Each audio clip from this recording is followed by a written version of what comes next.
ಅಧ್ಯಕ್ಷರು ಹಿರಿಯೋರು, ನಮಗೆಲ್ಲ ಮಾರ್ಗದರ್ಶಕರು ಸ್ವಲ್ಪ ಮಾರ್ಮಿಕವಾಗಿ ಹೇಳಿದ್ದಾರೆ. ಇಬ್ಬರು ಒಟ್ಟಿಗೆ ಇದ್ದಾರೆ, ಅದರಲ್ಲಿ ನೋ ಡೌಟು. ಯಾವುದೋ ಆ ಥರದ ಅನುಮಾನ ಬರೋ ರೀತಿಯಲ್ಲಿ ಸಿದ್ದರಾಮಯ್ಯನವರಾಗಲಿ ಡಿ ಕೆ ಅವರಾಗಲಿ ನಡ್ಕೊಂಡಿಲ್ಲ. ಯಾವುದೇ ಸಭೆ ಸಮಾರಂಭ ಅಥವಾ ಮೀಟಿಂಗು ಅಥವಾ ತೀರ್ಮಾನಗಳಲ್ಲಿ ಇಲ್ಲಿವರೆಗೆ ಯಾವುದಾರ ಒಂದು ಸಣ್ಣ ಡಿಸ್ಪ್ಯೂಟ್ ಇದ್ದರೆ ಹೇಳಿ.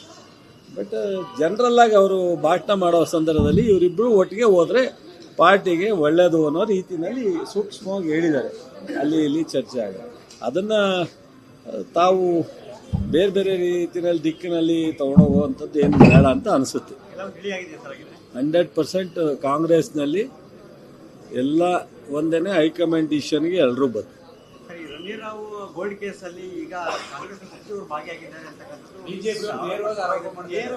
ಬಿಜೆಪಿಯವರಿಗೆ ಏನಾದ್ರು ಈ 2 ವರ್ಷದಲ್ಲಿ ಯಾವ್ದಾದ್ರು ಒಂದು ಜನಕ್ಕೆ ಉಪಯೋಗ ಆಗುವಂಥದ್ದನ್ನ ಚರ್ಚೆಗೆ ತಂದಿದಾರ ನೋಡಿ. 2 ವರ್ಷದಲ್ಲಿ JDSನವರು ಬಿಜೆಪಿಯವರು ಯಾವ್ದಾದ್ರು ಟೀಕೆ ಟಿಪ್ಪಣಿ ಈ ಥರದ ತೇಲ್ಸಿ ಮಾಡೋದು ಬಿಟ್ಟರೆ ಸರ್ಕಾರ ನಡೀತಾ ಇದೆ, ನೀವು ಹೋಗ್ತಾ ಇರೋ ದಾರಿ ಜನಕ್ಕೆ ಅನ್ಯಾಯ ಆಗುತ್ತೆ, ಇದನ್ನು ಮಾಡಿ ಅದನ್ನು ಮಾಡಿ ಅಂತ ಏನಾದ್ರು ಸಲಹೆ ಕೊಟ್ಟರೆ ನಾನು ಯಾವುದೂ ನೋಡಿಲ್ಲ.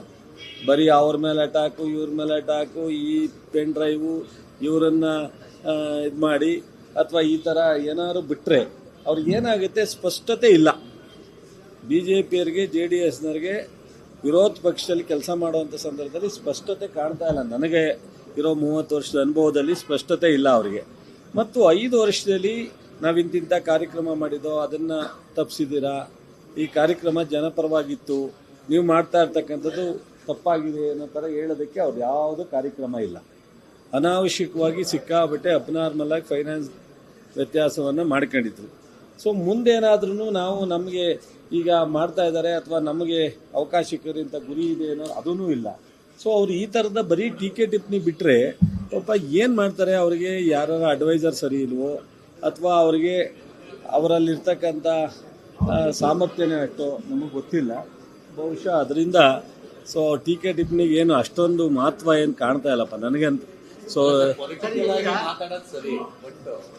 ಕೇಸ್ ವಿಚಾರದಲ್ಲಿ ಹೇಳ್ಬೇಕಲ್ಲ ನೇರವಾಗಿ. ಈಗ ಕೇಸ್ ವಿಚಾರದಲ್ಲಿ ತನಿಖಾ ಸಂಸ್ಥೆಗಳಿದೆ, ಪೊಲೀಸ್ ಇಲಾಖೆ ಇದೆ, ಆಲ್ರೆಡಿ CBIನವರು ತಗೊಂಡಿದ್ದಾರೆ. ಮಾಡಲಿ, ಯಾವ್ದಾರ ಇದ್ರೆ ಹೊರಗಡೆ ತರಲಿ. ಈಗ ಇಂಥವೆಲ್ಲ ಅವರು 2 ವರ್ಷದಲ್ಲಿ ಯಾವ್ಯಾವುದನ್ನ ತನಿಖೆಗೆ ಹೇಳಿದ್ರು ಅವೆಲ್ಲ ಹುಷಿ ಆಗೋದವಲ್ಲ. ಯಾವ್ದಾದ್ರು ಒಂದು ಸ್ಟ್ಯಾಂಡ್ ಆಗಿದ್ರೆ ಹೇಳಿ. ಯಾವ್ದಾದ್ರು BJPಯವರು JDS ಅವರು ಹೇಳಿದ ತನಿಖೆನಲ್ಲಿ ಒಂದೇನಾದ್ರು ಗಂಭೀರವಾಗಿದ್ದರೆ ಹೇಳಿ, ನಾನು ಒಪ್ಕೋತೀನಿ.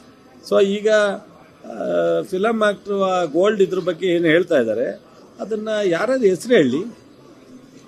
ಸುಮ್ಮನೆ ಯಾರೋ ಇದ್ದಾರೆ ಅಂತ ಹೇಳಿದ್ರೆ ನಾವು ನಂಬಲಿಕ್ಕಾಗತ್ತಾ? ಆಮೇಲೆ CBIನವರು ಈಗ ತಗೋತೀವಿ ಅಂತ ಹೇಳಿದ್ರೆ CBI ತನಿಖೆ ಮಾಡಲಿ.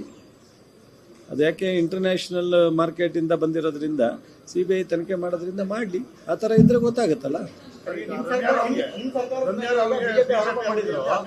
ಸರ್ಕಾರಿ ಜಮೀನು ಮಂಜೂರು ಮಾಡಿದ್ದಾರೆ, ಹಾಗಾಗಿ ಬಿಜೆಪಿ ನಾಯಕರ ನಂಟಿದೆ ಅನ್ನೋದು ಆರೋಪ. ಅದಕ್ಕೇನೆ ಅವರು